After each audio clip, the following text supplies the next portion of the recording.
네, 이렇게. 자, 금수회의록을 한번 봅시다.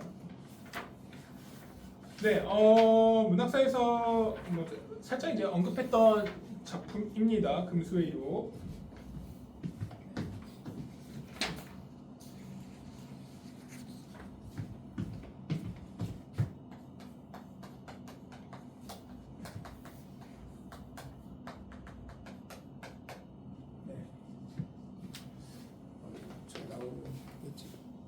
오케이. 자, 우리가 일단 현대소설도 현대시처럼 시대별로 볼 건데 첫 번째 시기는 개화기부터 1910년대 작품들 중에서 첫 작품으로 금수회의록이라는 신소설을 선정했습니다. 사실 개화기부터 1910년대 우리가 살펴볼 작품은 한 작품, 이 작품만 좀 볼 거예요. 그리고 이제 다음 시간에는 이제 그 20년대 넘어갈 건데 요 시기에 1910년대 후반 이제 최초의 현대 소설이 나왔죠. 근데 최초의 현대 소설은 무정이라는 작품인데 그렇게 뭐 시험에 거의 안 나오기 때문에 좀 뭐 중요하진 않고요. 우리가 신소설의 위치해 있는 작품들 중에서 그래도 고전에서 현대 소설로 넘어가는 과도기적 갈래로서 그래도 한 작품 정도 봐야 되지 않을까 싶어서 선정을 했는데 1908년에 발표가 된 안국선의 작품이에요. 자, 제목을 보면 이게 뭐냐면 금수가 동물들을 말하는 겁니다. 그러니까 동물들이 회의를 하는 것을 기록한 형식으로 만든 소설이라는 의미를 갖고 있어요. 그러니까 기본적으로 의인화가 되어 있는 거죠. 여기서 이 동물들을 의인을 시킨 겁니다. 갈래는 아까도 말했지만 신소설이에요.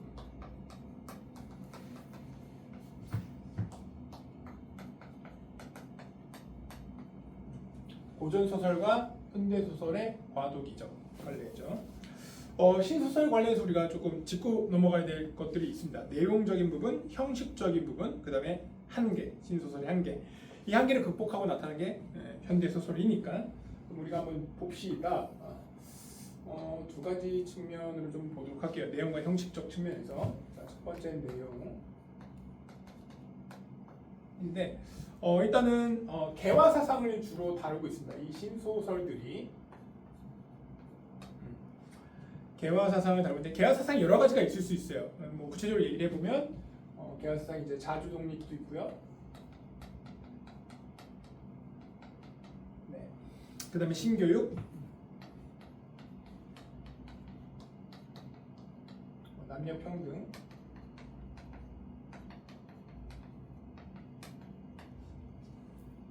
그다음에 자유연애 뭐 이런 것들.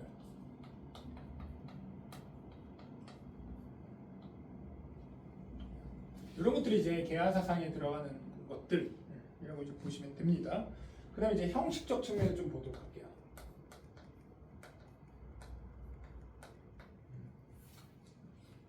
형식적 측면을 볼 건데 두 가지 정도를 얘기해 볼 수 있습니다.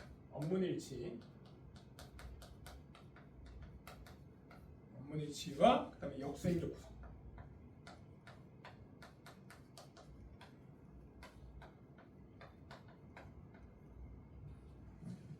이렇게. 뭐 개화 세상에 해당하는 것들은 뭐 보시면 뭐 대충 뭔지 아시겠죠. 독립과 관련된 거, 그죠? 시대의 상황이다 보니까 새로운 교육, 그다음 남녀 간 어떤 평등, 자유연애 이런 것들인데 형식을 보면 이제 업문일치라는 게 있어요. 업문일치란 말 뭔지 알겠어요? 들어본 적 있어요? 업문일치가 뭡니까? 너랑 써있는 거랑 일치. 맞아요. 그러니까 구어체랑 문어체를 일치시킨 걸 말하는 거죠. 그러니까 예를 들면 이런 거야.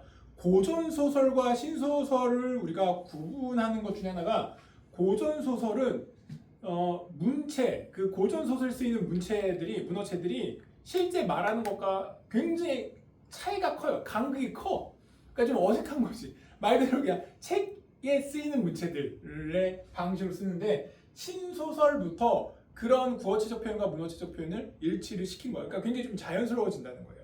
그게 이제 신소설에서 나타나는 굉장히 중요한 형식적인 특징이 되는 거고, 두 번째, 고전 소설 대부분의 고전 소설들은 순행적 구성으로 돼 있어요. 그러니까 시간의 흐름대로만 이야기 정리시키는 거야. 근데 신소설이 나타나면서부터 역순행적 구성 방식을 사용하기 시작했다는 거야. 그러니까 이런 것들이 어떻게 보면은 현대 소설에 그대로 이제 이어지는 특징들이라고 얘기 좀 해볼 수 있는 거죠. 자, 그러면 한계는 뭐냐? 신소설의 한계. 한계. 자, 한계는 이렇게 얘기 한번 해볼 수 있겠네요.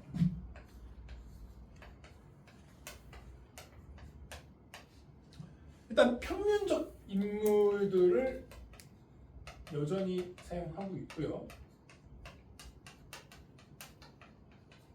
평면적 인물들은 배웠죠? 근데 우연성에 의한 사건 전개.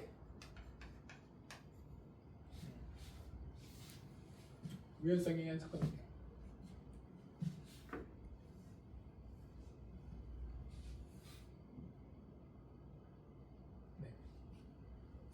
뭐 이런 것들을 예로 좀 얘기를 해볼 수 있어요. 한계적인 부분으로. 물론 이제 고전 소설에 평면적 인물 유형만 있었던 건 아니야. 고전 소설에도 입체적 인물 유형이 있긴 있습니다. 근데 대체적으로 고전 소설들은 평면적 인물, 성격이 바뀌질 않아. 선한 인물이면 끝까지 선해. 악한 인물이면 끝까지 악해. 물론 이제 뭐 개가천사하고 그런 작품들도 있긴 있습니다. 이제 대체적으로 뭐 그랬었는데 이런 신소설에 나오는 인물들도 대부분의 인물들을 평면적 인물로 이제 설정을 했다는 거야. 그다음에 이제 고전 소설과 현대 소설을 구분할 때 하나의 주요한 특징으로 이제 우리가 언급한 게 뭐냐면 고전 소설에선 사건을 정리시킬 때 우연에 의한 사건 전개. 우연히 그냥 그렇게 만나서 두 사람이 만나서 그렇게 되었어. 그러니까 우연을 자꾸 개입시켜요. 그래서 우연성의 어떤 사건 전개 고전 소설의 특징인데 현대 소설은 그렇지 않거든요. 어떤 필연성, 인과관계를 부여해서 되게 자연스럽게 이야기를 정리시키는 거예요. 근데 신소설은 어때? 여전히 그런 우연성에 의한 사건 전개를 활용하고 있다. 그래서 이런 측면들이 보다 신소설의 한계다라고 얘기를 해볼 수 있다는 겁니다. 자, 작품 지문은 한번 민서가 읽어보고 민서가 읽으면서 쌤이 거기에 이제 설명을 중간중간에 붙이는 식으로 진행 한번 해보도록 할게요. 일단 우리가 줄거리를 먼저 한번 읽어볼게요. 줄거리 읽고 나서 본문 분석 한번 해봅시다. 줄거리 한번 민서 읽어볼래요? 신소설은 서원 계획 취지 제2서브스텝에서 폐회로 구성되어 있다. 네, 구성이 이렇게 돼 있다는 거예요. 서원부터 해서 폐회가 있는데 그 사이에 계획 취지가 있고 그다음 1석부터 8석. 이게 이제 일종의 본론에 해당하는 내용이죠. 제1석부터 제8석이. 자, 계속. 서술자가 등장하여 인간 사회가 타락한 것을 한탄하다가 잠이 들었는데 자기도 모르게 금수의소에 들어가서 방청석에 앉게 된다. 거기서 회장이 나와 세상 사람이 옳고 그름을 밝힐 것을 안건으로 선정하자 까마귀, 여우, 개구리, 벌개, 파리, 호랑이, 원앙새 등의 동물이 등장하여 인간의 그릇된 점을 신랄하게 비판한다. 사회자는 인간이 가장 어리석고 사악하다는 결론을 내리고 사술자 역시 인간이 가장 불쌍한 존재라고 말하며 인간의 반성과 회개를 촉구한다. 네, 이렇게 이런 내용으로 되어 있다는 겁니다. 밑에 핵심 정리 보면 뭐 신소설이고 단편소설이고 우화소설 이렇게 되고 시점이 일단 1인칭 관찰자 시점이 기본 시점인데 구성을 보니까 우리 배웠던 액자식 구성, 오케이, 예우에 있네요, 그죠? 액자식 구성으로 되어 있습니다, 이 작품이. 사실 이 작품의 시점은 두 개의 시점으로 되어 있어요. 근데 주된 어떤 내화 부분의 시점이 1인칭 관찰자 시점이라는 거고요. 외화 부분의 1인칭 주인공 시점으로 되어 있거든요. 그래서 그걸 쌤이 마인드맵, HTTP 마인드맵으로 먼저 간단하게 한번 써주고 본문 한번 보도록 하자. 자, 기본적으로 액자식 구성을 취하고 있다. 그리고 외화가 있고요. 외화에서 꿈을 꿔. 그래서 내화로 갑니다.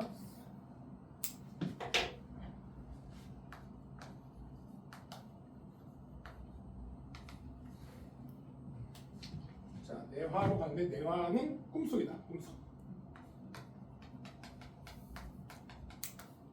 여기는 1인칭 관찰자 시점이다.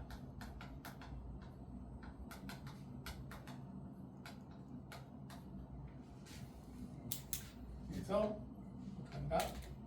방청을 하는 거야. 나가. 인간 나가 방청을 하는 형태로 되어 있습니다. 그리고 다시 어떻게 돼? 외화로 나오게 됩니다. 외화로 나오고요.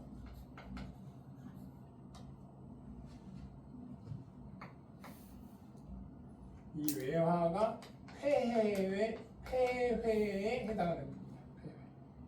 외화가 선의 바깥에 처음에 시작의 외화가 그 선에 해당. 여기서의 그 시점은 1인칭 주인공 시점입니다. 1인칭 주인공 시점.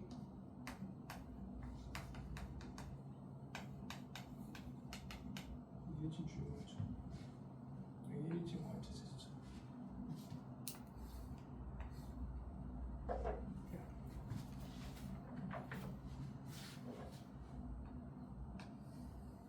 이 가운데 내용은 작품 읽어보고 좀 써보도록 합시다 우리. 그렇죠?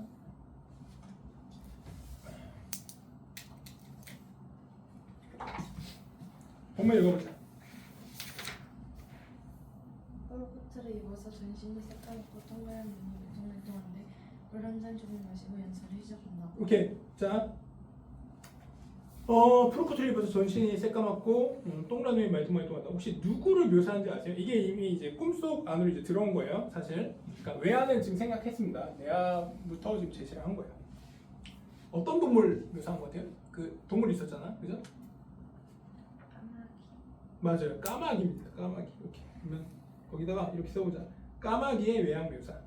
까마귀의 외양 묘사. 괄호하고 이 까마귀에 대한 외양 묘사가 되게 좀 근대적인 그런 측면이 있어요. 그러니까 고전 소설에서는 그 묘사하는 그런 어떤 섬세한 묘사 이런 것들이 좀 부족하거든요, 많이. 근데 현대 소설로 들어서면서 굉장히 묘사가 섬세해져. 근데 그런 어떤 묘사의 섬세성을 좀 엿볼 수가 있죠. 그래서 근대적이고 하나 더 우화 소설적 성격을 또 보여주는 거죠. 동물을 의인화시킨 거잖아. 그러니까 뭐야? 우화 소설적 성격을 띠고 있는 거예요. 오케이, 계속 읽어볼게요. 그 다음부터. 나는 까마귀입시다. 지금 인류에 대해 소회를 진술한 터인데 반포의 효라하는 문제를 가지고 잠깐 말씀하겠습니다. 오케이, 반포에다 형광펜으로 표시 한번 해보자. 반포의 효. 이게 까마귀가 얘기하고자 하는 핵심 소재라고 이제 보시면 돼. 안건. 이게 이제 회의하는 형태니까 정확히 말하면 연설회의 형태. 연설회의. 그래서 이게 핵심 안건이라고 보시면 됩니다. 그러니까 효에 대한 얘기를 해. 왜 우리 앞에서 줄거리 읽었을 때 인간들의 잘못된 점들을 비판하는 내용이라고 있잖아, 그죠? 그러니까 뭐 인간들의 어떤 불효 같은 것들에 대한 얘기를 하려고 하나 봐. 계속 읽어볼게. 사람들은 만물 중에 제일이라 하지만 그 현실을 살펴볼 지형이면 다 천리에 어기어져서 하나도 그치할 것이 없소. 사람들의 옳지 못한 일을 모두 다 들어 말씀하려면 너무 지루하겠기에 다만 사람들의 불효한 것을 가지고 말씀할 터인데. 오케이, 여기 나표를 좀 묶어볼게요. 두 번째 줄이죠. 사람들은 만물 중에 제일이라 하지만은 여기서부터 방금 읽었던 불효한 것을 가지고 말씀할 터인데 여기까지 나표로 묶어봅시다. 이 나표 두 개를 따로 나눠야 되는구나. 미안해요. 자, 두 번째는 사람들이 만물 중에 제일이라. 여기부터 해서 어디냐면 그 다음 줄에 취할 것이 없어. 거기 나표를 닫고 그 다음 문장 다시 나표를 해주세요. 사람들의 옳지 못한 일을 나표 열고 여기 말씀할 터인데 나표 닫고. 그러니까 앞에 나표 친 부분은 이렇게 좀 써봅시다. 앞에 나표 친 부분은 전통적 윤리관에서 어긋난 인간사를 비판하고 있는 겁니다. 전통적 윤리관에서 어긋난 인간 사회를 비판하고 있는 부분이다.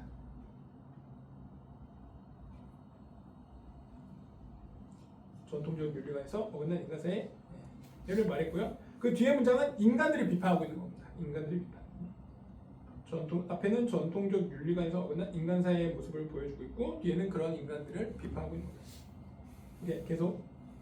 옛날 동양 선생들이 말씀하기를 효도는 덕의 근본이라 효도는 일배 행실의 근원이라 효도는 천하를 다스린다 했고 예수교 계명에도 부모를 효도로 섬기라 하였으니 효도하는 것은 자식된 자가 보여는 직분으로 당연히 행할 이유이시다.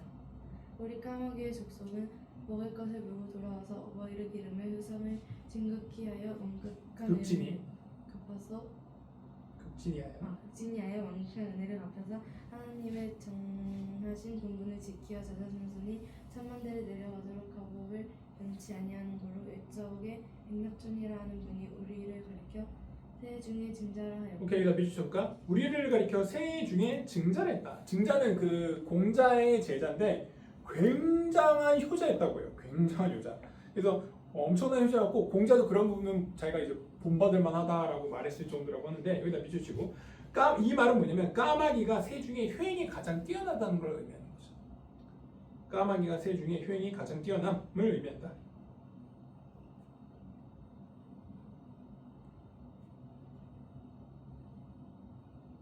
그러니까 비유적인 표현을 비유법을 쓴 거라고 얘기해 볼 수 있겠죠. 까마귀를 증자라고 했다라는 거니까, 그죠?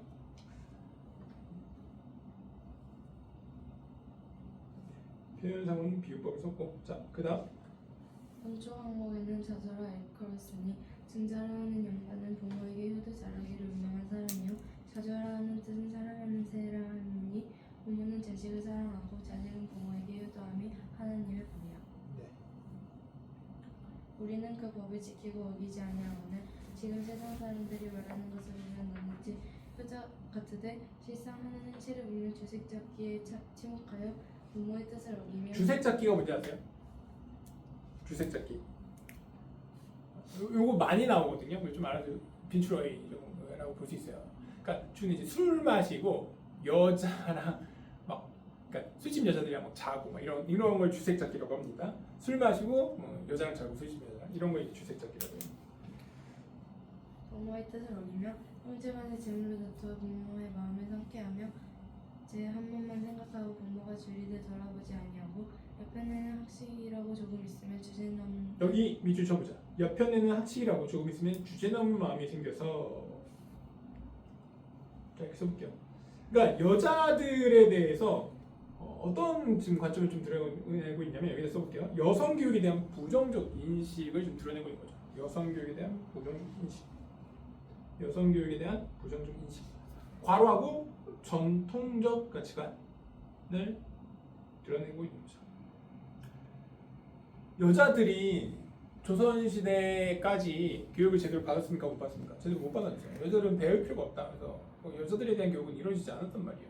그래서 여전히 그런 어떤 가치관을 좀 드러내고 있는 거야, 사실 작가는. 그러니까 여자들이 교육을 받아서 유식해지면 조금 그렇게 되면 거만해지고 주제 넘어진다. 뭐 이런 어떤 관점과 인식을 드러내고 있는 거죠.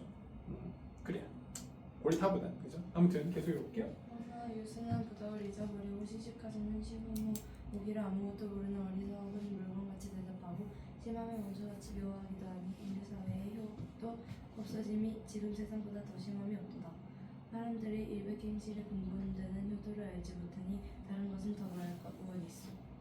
우리는 천성이 효도를 주장하는 도로 실천지유성 있는 사람이면 우리가 감동하여 노래자를 두어서 종이토록 그 부모를 즐겁게 하여주며 증자의 갓 위에 모여서 효자의 아름다운 이름을 천주에 전케 하였고 또 우리가 효도만 각지할 뿐 아니라 자고 이래로 사기에 빛난 일이 한두 가지가 아니오니 대강 말씀하오리다.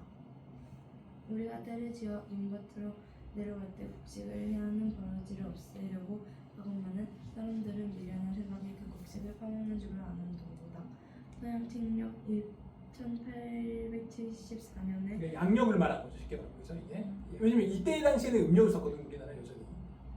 미국 조류학자 피로라 하는 사람이 우리 까마귀 족속 2258마리를 잡아다가 해를 가르고 우장을 꺼내어 해부하여 보고 말하기를 까마귀는 곡식을 해하지 아니하고 곡식에 해드는 버러지를 잡아먹는다 하였으니 우리가 곡식밭에 가는 것은 곡식에 이가 되고 해가 되지 아니하는 것은 분명하고 또 우리가 밤중에 오는 것은 공연히 오는 것이 아니요 나라의 분명히 아름답지 못하여 백성이 덕탄에 침략하여 천하의 큰 병화가 일어날 징조가 있으면 우리가 아니일 때에 울려서 사람들이 깨닫고 허물을 고쳐서 세상이 태평무사하기를 희망하고 권고합니다. 오케이.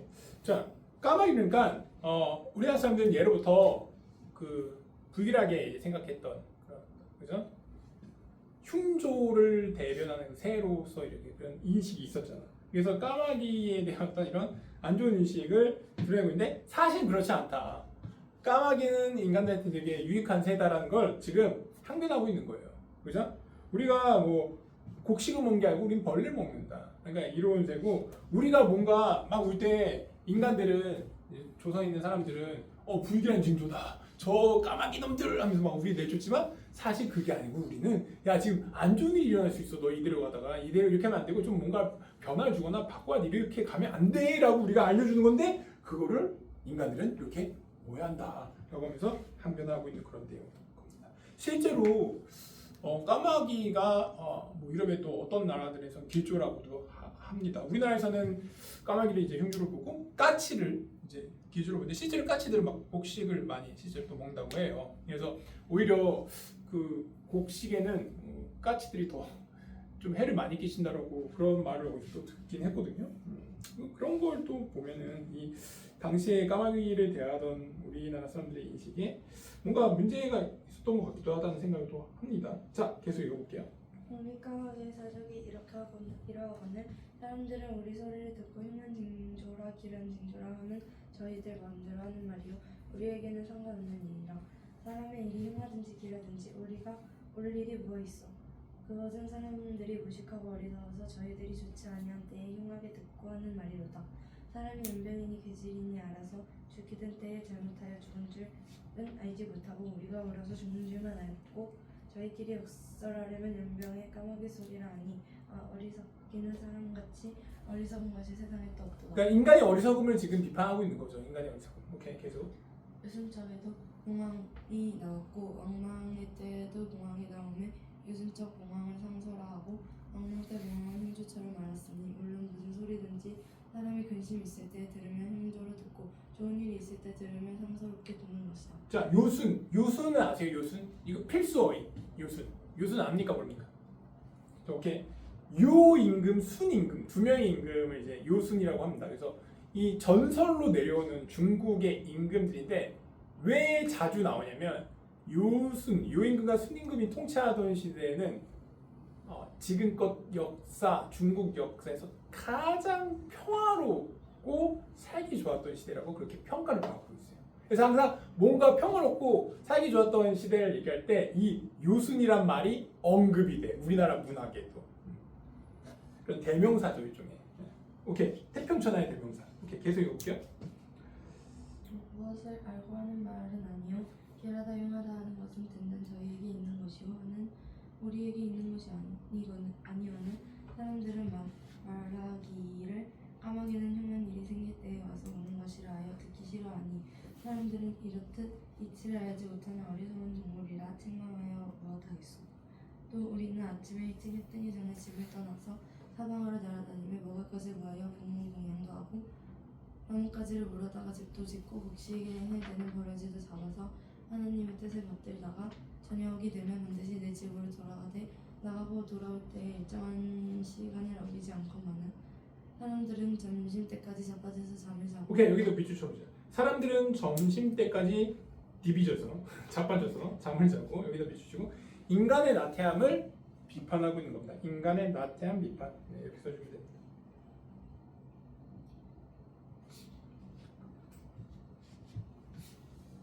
한번 집을 떠나서 나가면 혹은 혓잡질하기 혹은 슬쩍 오기 혹은 계집을 뒤지기 혹은 노름하기 세월에 가는 줄을 모르고 저희 부모가 진지를 잡수었는지 처사가 기다리는지 모르고 쏟아내는 사람들이 어찌 우리 까마귀의 족속만 하리요. 그러니까 인간과 우리를 비교하지 마라. 우리는 정말로 효를 실천하는 그런 동물이고 인간들은 우리와는 정반대 정말 비판의 대상이 돼. 욕을 먹어야 되는 그런 존재가 인간이다. 우리가 훨씬 인간보다 낫다라고 지금 얘기하고 있는 거죠. 자, 계속 여기 나표를 열어주세요. 사람은 일을 아니하고 하면서 잘 읽고 잘 먹기를 좋아하되 우리는 바로 제가 먹는 것이 우린 줄 아는 고로 깨닫고 우리는 사람들 하는 행위는 아니하고. 오케이, 나표 닫고 여기서 인간과 까마귀를 대조를 했네요. 그래서 인간과 까마귀를 대조해서 인간을 다시 한번 비판하고 있습니다. 그러니까 이 작품의 내용은 인간 비판에 초점이 맞춰져 있어요. 이 작품의 내용이 주된 내용은 여러분도 다 아시거니와 우리가 사람에게 없으이 울림을 받을 까닭이 없음을 살피시오. 오케이. 이제 밑에 또 어휘풀이를 좀 실어놨어요. 어려운 단어들이 좀 많이 있잖아요. 그래서 그거 좀 참고해서 좀 봐주시면 좋을 것 같고요. 요거 좀 채워 넣어보도록 한번 해볼게요. 그래요. 왜냐? 서원에서는 일주 주인공 시점으로 주인공이 인간 사회를 한탄하는 내용이 나오고요. 그러니까 인간 사회의 어떤 문제점에 대한 한탄을 한다라고 보시면 됩니다. 인간 사회를 한탄하는 내용이 나오고요. 이 전체 구성 빨간笔를 썼는데 이 전체 작품의 구성을 보면 동물, 우화, 구성이면서 무슨 서? 연설회의의 형식을 띠고 있는 작품이다. 그래서 동물화와 연설회의 방식을 빌려서 이야기를 전개시켜 나가고 있다. 자, 1석부터 8석까지 있죠. 1석, 2석,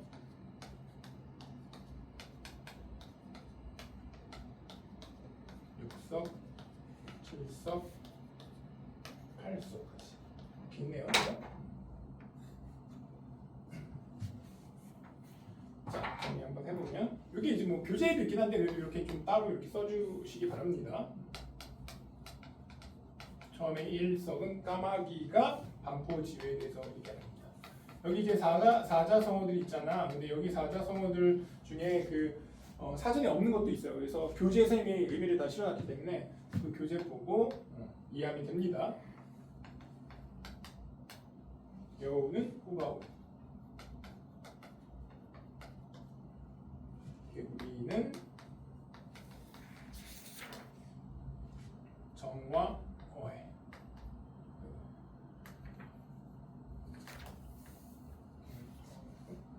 사석은 벌이고요.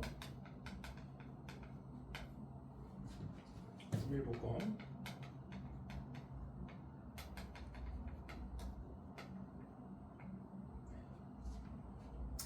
오석은 개적에, 무장모자,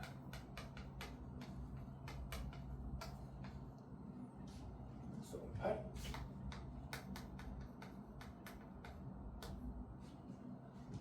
영양지,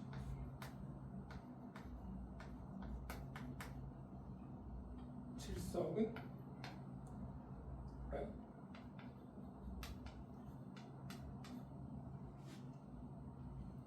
가정내모,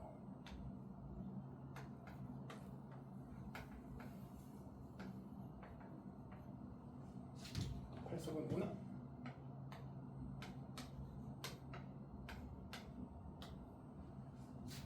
쌍쌍해.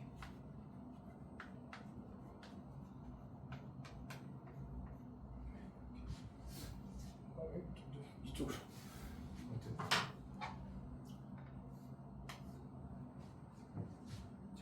꿈속에서 외화에서의 나가 관찰, 즉 방처하는 형태로 이야기를 전달해 준다고 보시면 됩니다. 그리고 다시 꿈을 깨서 외화로 나오게 되는데 외화에서는 서술자 나가 인간의 반성과 회개를 촉구하고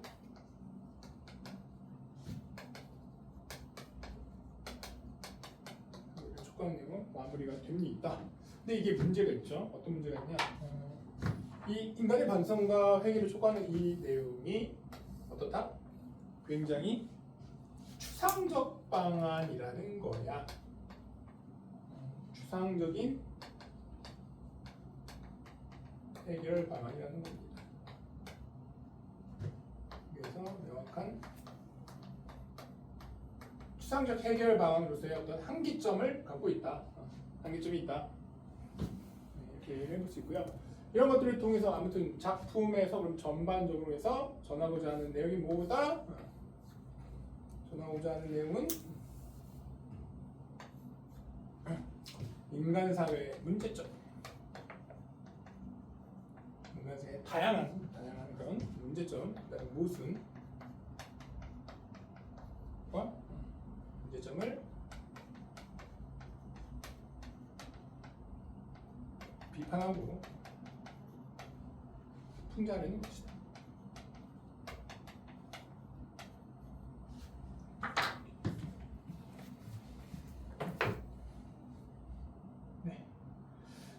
내 주제 한번 써보시고 밑에 한번 문제 한번 풀어볼까요?